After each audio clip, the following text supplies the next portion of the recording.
The Bhim एकजूट सैनिक संघटनेच्या यवतमाळ जिल्हाध्यक्षपदी भीमराव नगराळे.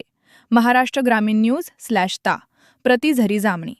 सामाजिक क्षेत्रात अग्रेसर असलेल्या भीम एकजूट सैनिक ऑल इंडिया महाराष्ट्र राज्य संघटनेच्या यवतमाळ जिल्हाध्यक्षपदी झरी जामणी तालुक्यातील सक्रिय कार्यकर्ते भीमराव सुरेश नगराळे यांची नियुक्ती करण्यात आली आहे. संघटनेचे संस्थापक अध्यक्ष अमित साबळे यांनी त्यांच्यावर ही महत्त्वाची जबाबदारी सोपवली असून त्यांच्या निवडीमुळे जिल्ह्यातील सामाजिक चळवळीला नवी उभारी मिळण्याची शक्यता व्यक्त होत आहे.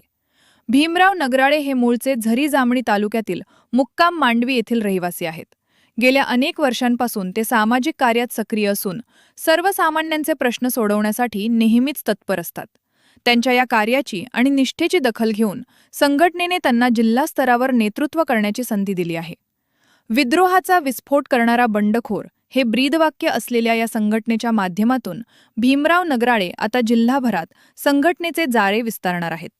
डॉक्टर बाबासाहेब आंबेडकर आणि छत्रपती शिवाजी महाराज यांच्या विचारांचा वारसा पुढे नेणे, अन्यायग्रस्तांना न्याय मिळवून देणे आणि वंचितांच्या हक्कासाठी लढा देणे ही आपली प्राथमिकता असेल, असे नवनियुक्त जिल्हाध्यक्ष भीमराव नगराळे यांनी निवडीनंतर सांगितले.